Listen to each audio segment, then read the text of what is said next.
Hi, everyone. My name is Caitlin Kearns. I'm the Education and Professional Development Program Specialist at ASBMB. It's great to see so many of you here for this Q&A session about ASBMB accreditation. I'm joined by two accreditation leaders, members of the steering group, John Tanzi from Otterbein University and Aaron Sayer from University of Nebraska-Lincoln.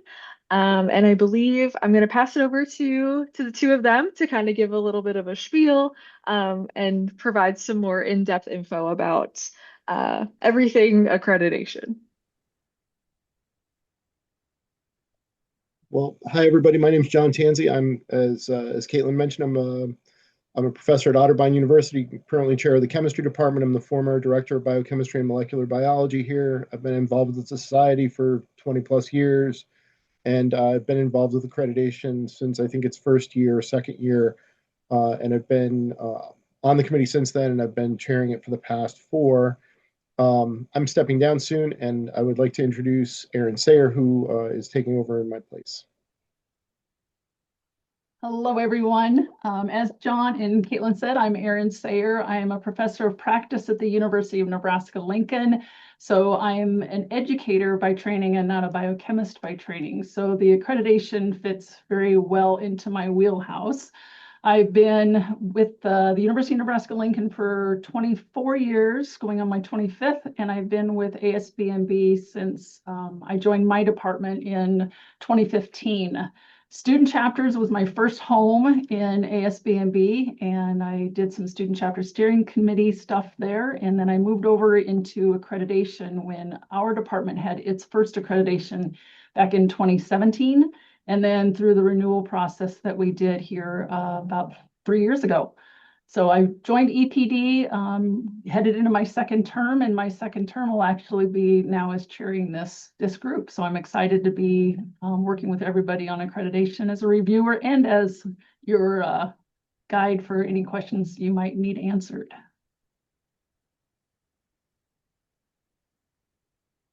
Well, we thought today would be pretty casual. We can describe the accreditation process, but we're also here to answer questions. That's one of the main reasons we've had this session. So if you're unfamiliar with ASBMB accreditation, but you are familiar with perhaps some other societies' accreditation, ASBMB may be a little bit different. So we take more of a holistic approach to accreditation. The way we look at accreditation is what sort of resources do you have and opportunities do you have for undergraduate students on your campus, specifically with regard to biochemistry and molecular biology, and how does that dovetail in with what the expectations are for the society.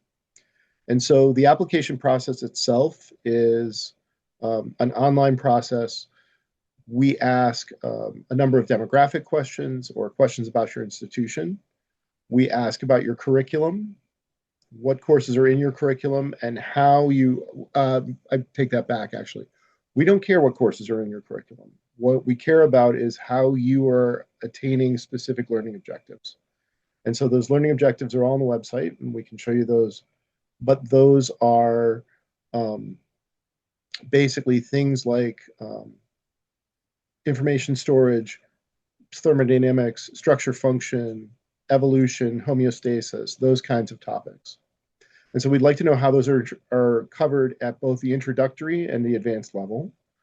And then we would also like to know what your faculty are like, what your facilities are like, and then what sort of opportunities you have for students. Are students able to do research on your campus? If not, are there opportunities nearby? What sort of career options do you provide for them? What sort of support do they have? Those kinds of questions.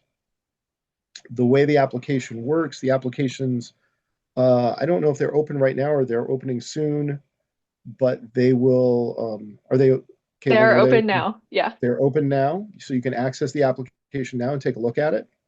The applications are due in, I believe it's September 15th. Yep. 3 months. September 15th. And then what happens is we vet the applications to make sure they're complete. And then they're reviewed by a study section where two faculty members review each application, and then we have a discussion about their merits. And again, typically what we like to do is, well, I guess what I'd like to say is we're people are always anxious about getting accreditation. Did I do this right? Did I do that right? We're open to answering questions for people. We're here to help. Please know that like not every school gets accreditation, but typically ones that don't are where we have some sort of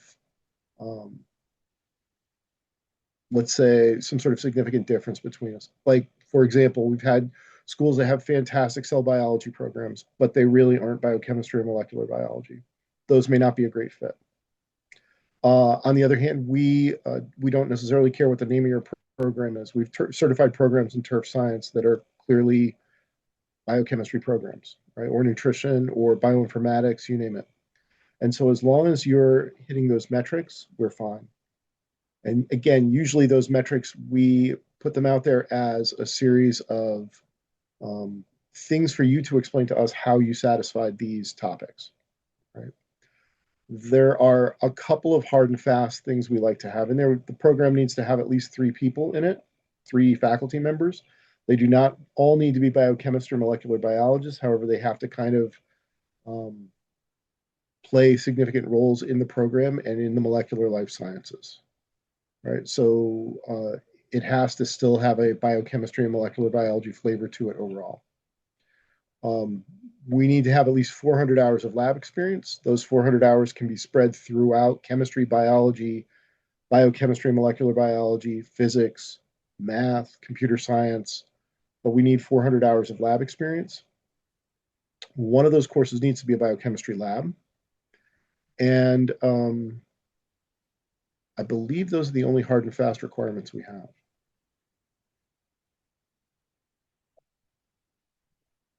Aaron, Caitlin, am I missing topics? Are there other things we should go over? We have study section meets in late November, early December, and then we like to get back to people before the end of the year with feedback so that people can, if they want to, use the exam in the spring.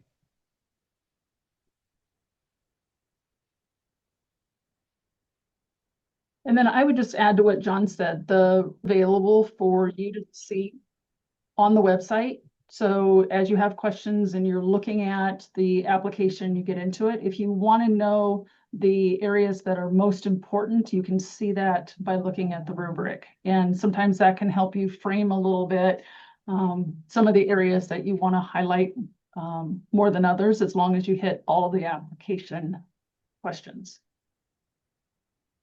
I'm happy to share my screen and show everyone where you can find it on the website.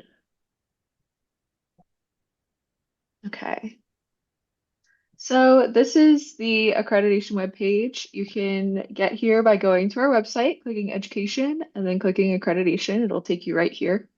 The link to apply is right here at the top in this big, beautiful orangish red button. You can't miss it.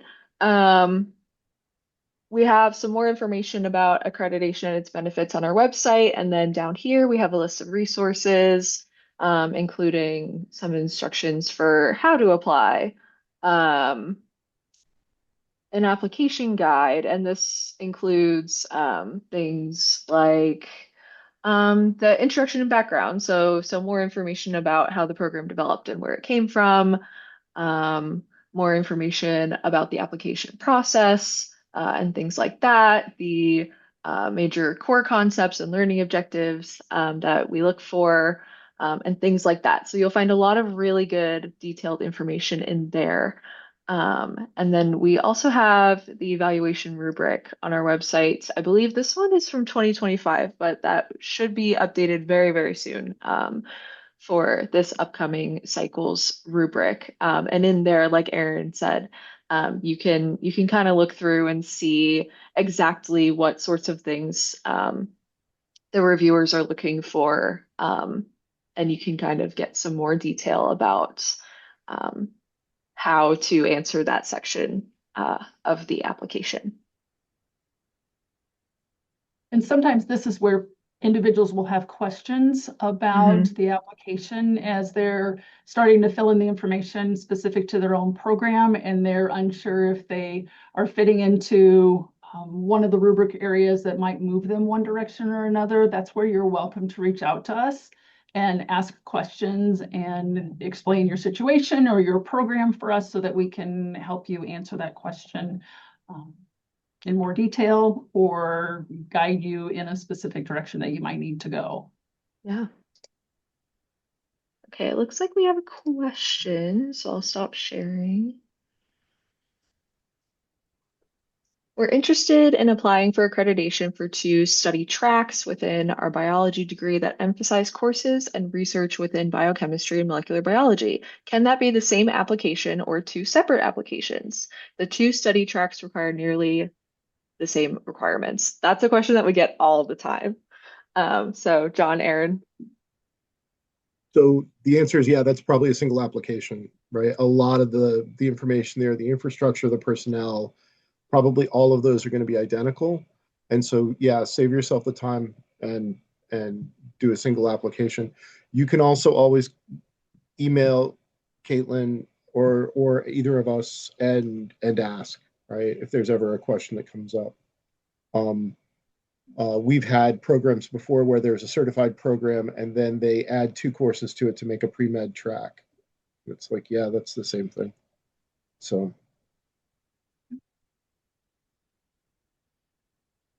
if you're taking things away, I guess it's obviously different, Right. but generally, yes, it's the same thing.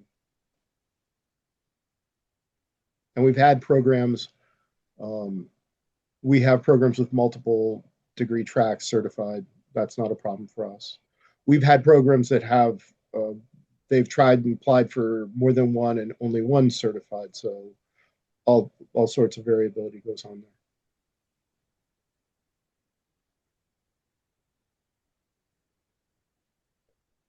I'd say about the application process, I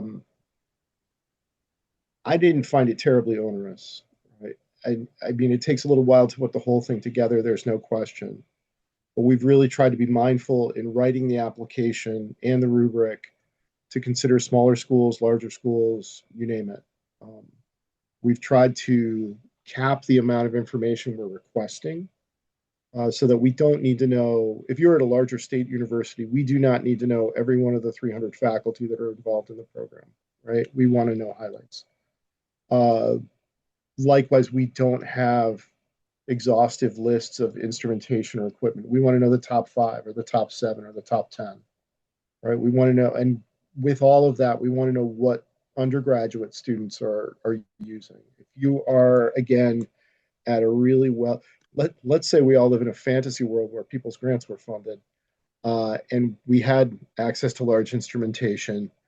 Are undergraduates using it, or is it just for grad students and postdocs? We want to know these are undergraduate programs are certifying and not graduates. We don't let Caitlin take vacations, and so they don't let her go. She Yeah. stays there all the time. Yeah, to answer the question, I see one in the chat. Will Caitlin or other members of the team be available all summer to answer questions? Yes, we are available all summer. You can ask questions about accreditation at any time. I know on the staff side of things, you know, Kirsten Block, the director, me, Aaron, John, um, we're happy to answer any questions that you have, as simple or as complex as they are. Okay. Following up on John's comment about not needing to know every faculty member at a larger institution, how do you recommend selecting which faculty to include? So I think one of the things that we look at are those who are most connected to the undergraduate education. When we're asking you in the courses, we don't care about the courses. We want to know the concepts that you teach that are important to the accreditation process. So a lot of times it's pulling in those individuals who are responsible for that education. Also having some of those that are responsible for the mentoring within their career tracks and their research experiences. So we have I'm from a large public school, but our biochemistry department faculty is a little bit smaller, and it's clearly divided between those who are undergraduate education focused and those who are graduate teaching focused or graduate program focused. So we were very intentional about those that we would highlight because that's the ones that represent the accreditation most closely. And I'm at a smaller school, and so we have 7 in my chemistry department, 11 in my biology department, but there are only 5 of us that are in BMB. And it's a bioinformatician, 2 molecular biologists, a biochemist, a physical chemist, and a microbiologist. So as long as the way that we looked at it in my program, it's people who are teaching courses in the program, right? And does that mean just all biochemistry? No. Could be people teaching genetics, people teaching gen bio, gen chem, but they're involved in the program. People who do work with undergraduates, people who are advising student chapters, people who are advising students, people who are advising research projects.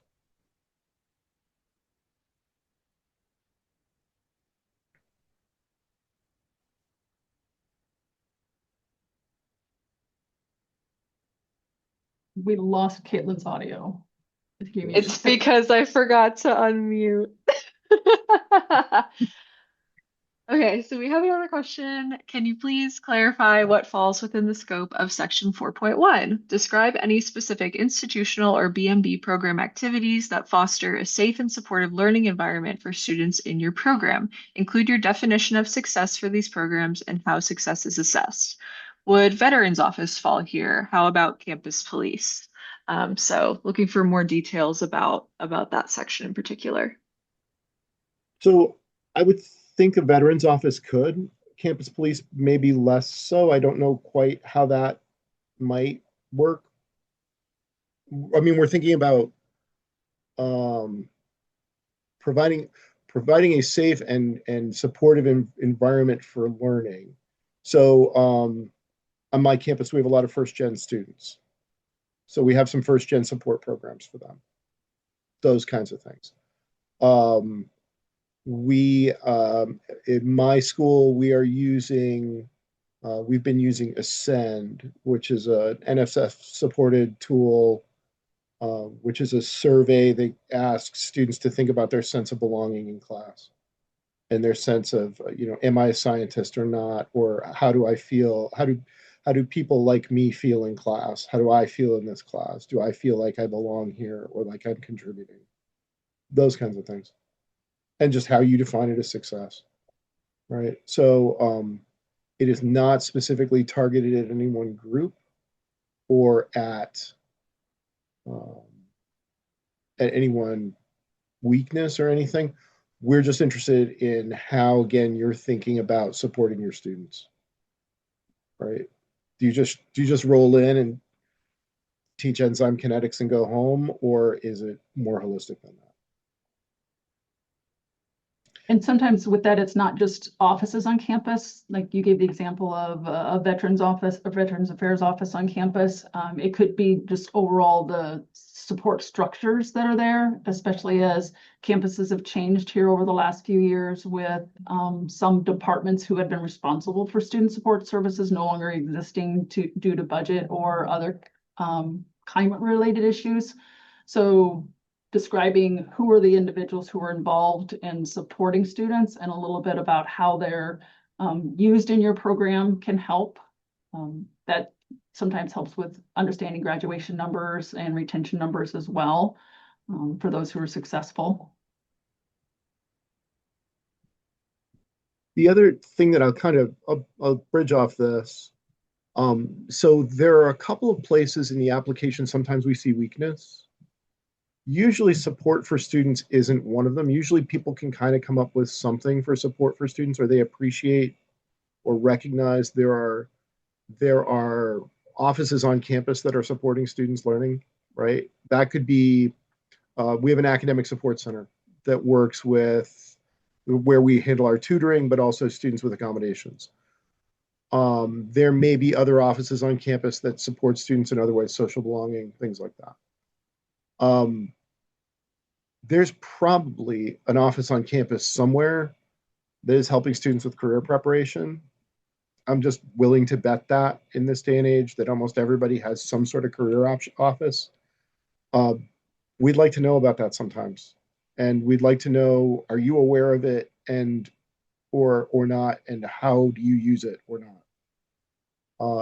So advising beyond when to take organic is kind of part of the application, right? So some of those softer things that we handle in a major, how you, but it's still an essential piece of how you're helping prepare students. And that can go again a lot of different ways, right? You could have a pre-med advisor, a pre-med office. You can have, how do you handle, students who are interested in professional schools, how you handle students who are interested in graduate schools. And it's up to you to illustrate these things. Whatever, we don't ask for specifics there, but I think those are good things to kind of include. Another place we see weaknesses frequently, that will flag are in safety training. So we like to see safety training for students, staff, and faculty at all levels, and we like to see it assessed regularly so that students throughout their career should have safety training, but even faculty who presumably had safety training when they first rolled into town should still have remedial safety training with some sort of assessment periodically. And I don't want to say we're sticklers about that, but that's one where I think it's probably behooves all of us to just kind of keep an eye on things and be diligent. And so it does not have to be onerous. It does not have to be some sort of commercial program that you get or some sort of, 6-hour workshop. But did you dedicate 15 minutes in a faculty meeting to discussing safety concerns in the department? Did you have some sort of assessment about that? Yeah, that's it. We want to know that you're mindful of it more than anything else. I think that ties well into another question that we got in the chat. What are some of the things that are left out that prevent accreditation? So would you say that safety training is one of those things? Is there anything else that you commonly see that kind of make you lean towards not granting accreditation for a program? Yeah, so that's a good question. So the rubric is available, and you can see what that rubric is. And we break those categories into different levels of priority. So safety is a top priority for us. How you support students with like a career center is a lower priority. Some items on the application we collect for information only, right? Typically what happens is a program that's filled out the application and done due diligence with it that is a reasonable fit, meaning it's a biochemistry program, a biochemistry molecular biology program, and you've met all the criteria, you're either going to get accreditation or partial accreditation. You're going to get provisional accreditation for a shorter window. And we ask you to revisit and readdress some of those weaknesses and then go up for full. Oftentimes we have new programs that haven't graduated 5 classes yet, so we don't really know enrollments yet. Those sorts of things we would like to, again, we'll give you provisional accreditation, and we'd like to see that you come back to us with that. But more often than not, programs that don't have accreditation, and there are not many, right? Perhaps 5% of programs that we get are not good fits in some way, shape, or form. They're really fundamentally deficient in one area. Or they are, and I mean things like it's a straight up chemistry degree or a straight up biology degree with one course. That's not helpful, right? If you're an ACS accredited program, that's fantastic. An ACS accredited chemistry program, ours is, that's fantastic, but that doesn't necessarily mean you're meeting our metrics, right? They're just different metrics. And more often than not, I think it's that programs have these things, they just don't address them. We don't always have the information we need. So I think as long as you're straightforward in answering the questions, you should be fine. When it comes to things that are weaknesses in an application, I feel like safety is one of them. I'm trying to think of others that chronically come up. Aaron, can you think of any that frequently? Sometimes in the course template, thinking about how the foundational concepts areas are identified at that entry level and advanced level, seeing that there are things covered at the entry level, but it never goes beyond that. So that there's depth in the concept areas sometimes is something that causes us to ask questions or go with a provisional.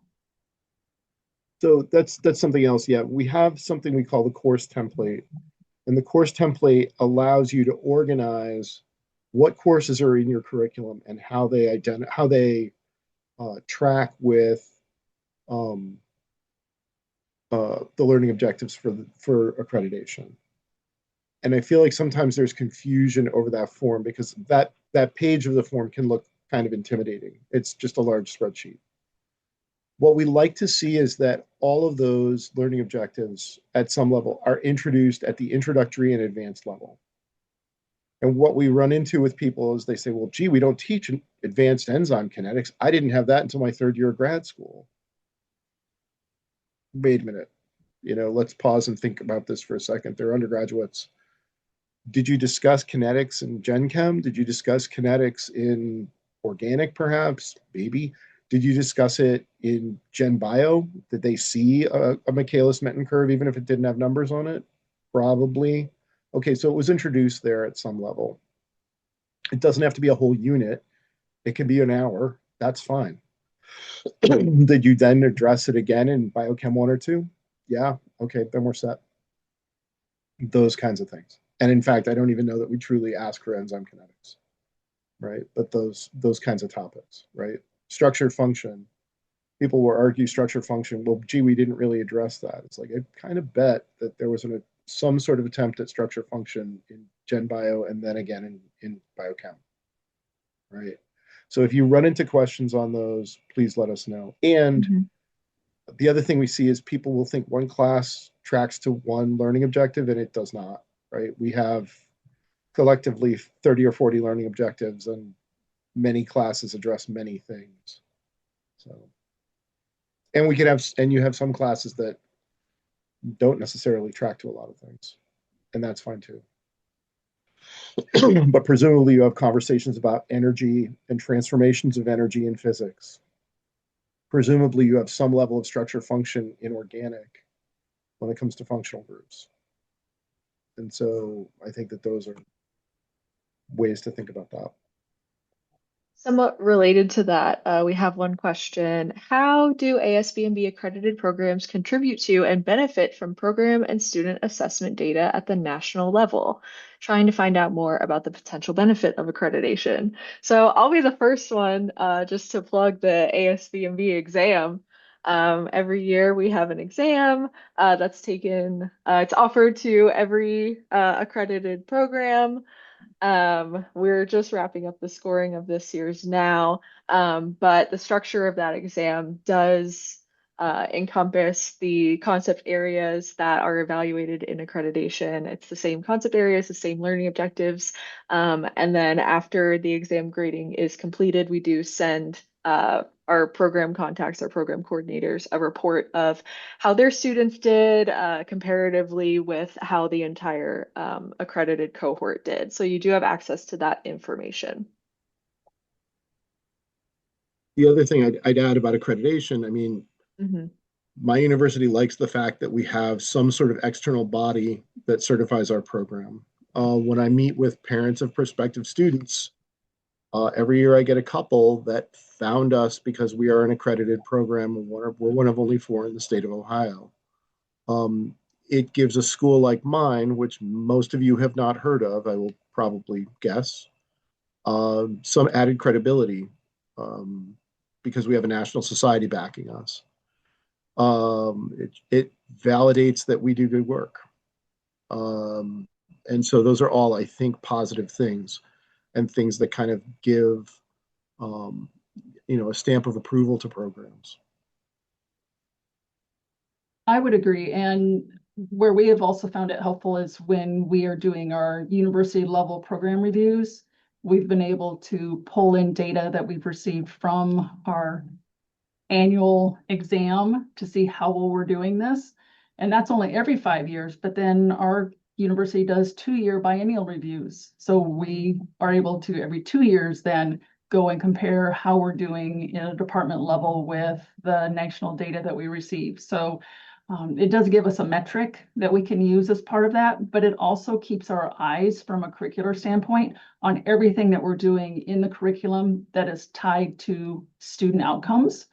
And not just from the academic side of things, but also from their satisfaction and success side of things as they're looking at careers and opportunities. So accreditation keeps us being mindful of that on a regular basis and not just letting it be something that we expect will be status quo. We can use it to make changes and adjustments.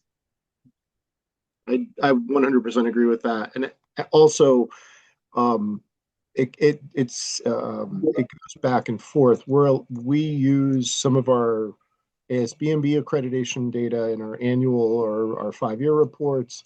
We use some of our 5-year data in the ASBMB report. And so, for us, that it's nice in that, again, they inform one another and we are mindful of that data and collecting that data in a timely fashion. That's something else that we find sometimes with programs. We'll ask them, how does your school handle assessment? And they'll tell us that somebody in the dean's office assesses things and they have no idea. And that to me is a little bit, it raises eyebrows, right? Like that you wouldn't be involved in the assessment of your own program. It strikes me, we would want that. So. Pivoting over to a question we got in the chat. I think this is more so about like faculty development. They write, with respect to publication records, is there a compensatory metric that helps level the playing field between large research-intensive institutions and smaller institutions that do not have graduate students, postdoctoral fellows, or comparable research infrastructure to support faculty publication productivity? More specifically, does the accreditation process consider alternative measures of faculty scholarly engagement, student research opportunities, mentoring outcomes, undergraduate research participation, or other indicators that may better reflect the mission and resources of primarily undergraduate institutions? So yeah, kind of. I mean, so I think that the answer to that is we look at that line of the application holistically. So we are not looking to see you had 5 JBC papers in the past 5 years, right? It is not that kind of metric. What we are looking to see is that, and the point of that question is that it's asking whether your faculty are active scholars and they are engaged in some way with the broader scientific community. So, does that mean you need, again, do you have to be putting out a science paper every year? Absolutely not. Does it mean you have to have a successful record of grantsmanship? No. But it does mean that you should be mindful of those things. You should be engaged in that community. Presumably, we are scientist educators. And so that means wearing both hats, and that means that we are engaged in both science and education. And therefore, to provide opportunities for our students, we need to be current in those things. And so, that, so we, in that same part of the form, we ask how many undergraduate students you've worked with, right? So it's not, it is not necessarily that, again, you're turning out papers. The point of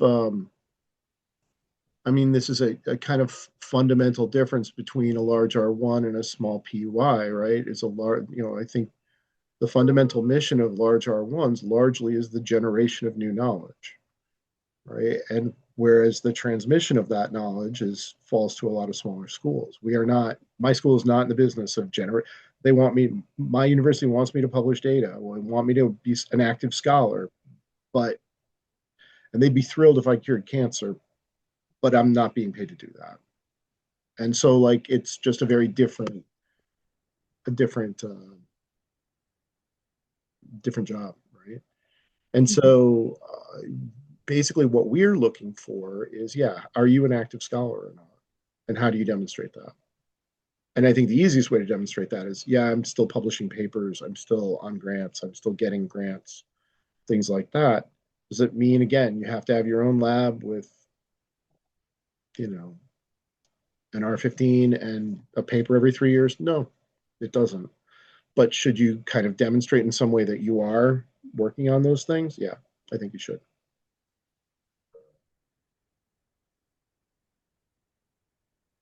And likewise, again, that question begs a little bit some of the data that's been kind of discussed briefly in other questions, like which faculty do you include, things like that. It's always great when you have a faculty member listed on an application who you recognize won a Nobel Prize 3 years ago. But if they're not working with students, undergraduate students, routinely, why are they there? Right. And if you got a $3 million grant for your new 900 megahertz NMR, that's great. Where are you using it? Because if it's just postdocs, again, it's not helping the undergrads.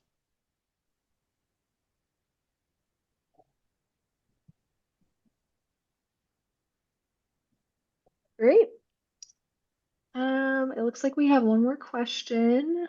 My program is already accredited by ASBMB, but we are in the earliest stages of a merger. Do we need to reapply for accreditation as soon as the merger is complete, or do you have other suggestions for how to approach? Call us, talk to us, because we have that going on frequently now, probably one or two a year, where a school has gone under, a school has acquired another school, a school is merging, um, lots of different things going on. All of those are unique circumstances, and we work with you to help try to make those things happen. But we've done a number of those. Yep. And if you are reapplying, if you have previously applied and you have an accredited program and you are looking to reaccredit, please be mindful that we have changed the application process so that the revised application should be greatly streamlined for you. So basically, if you're previously accredited and you haven't made substantive changes to your program, it's a letter. We'd like to know what's changed and what hasn't, and that's it.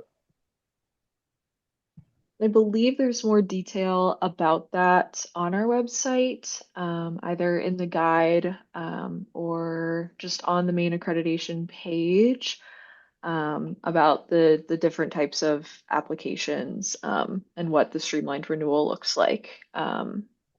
And if you are up for renewal, I also sent an email earlier, early spring, with a copy of what the streamlined renewal application looks like, as well as, I believe, your previous letter of approval. So if anybody is tuned in who's up for renewal and has any questions at all, please reach out to me. You can reach out to education@asbmb.org. We are more than happy to help you through that.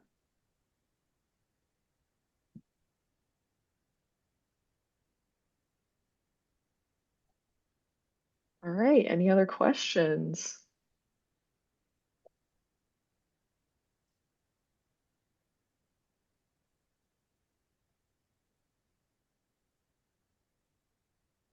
I think accreditation has been a positive process. I'm perhaps a little weird this way, but I don't mind writing annual reports. It lets me reflect back on what's gone well, where we can improve. I think it's a good way to structure that. Um, I I think we ask for meaningful data, and I think it's um, like I said, it's been beneficial for me on my campus. Yeah, I would agree. The initial first application might feel a little overwhelming, but the reflective process of pulling together the information is worth the time. And now that we do have the streamlined reapplication process for accreditation, it makes it less daunting when you're facing that in 7 years. And we have tried to limit the amount of writing on this. It's not a super lengthy application.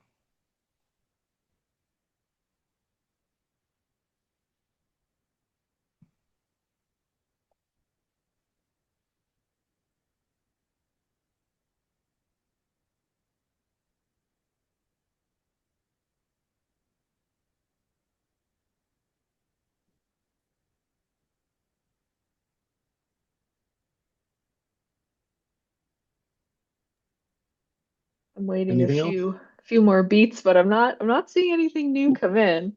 Um, so. And this will be posted on the website, the recording of this info session. So if there's anything that you wanted to go back and hear about again, um, you'll be able to find it on our website.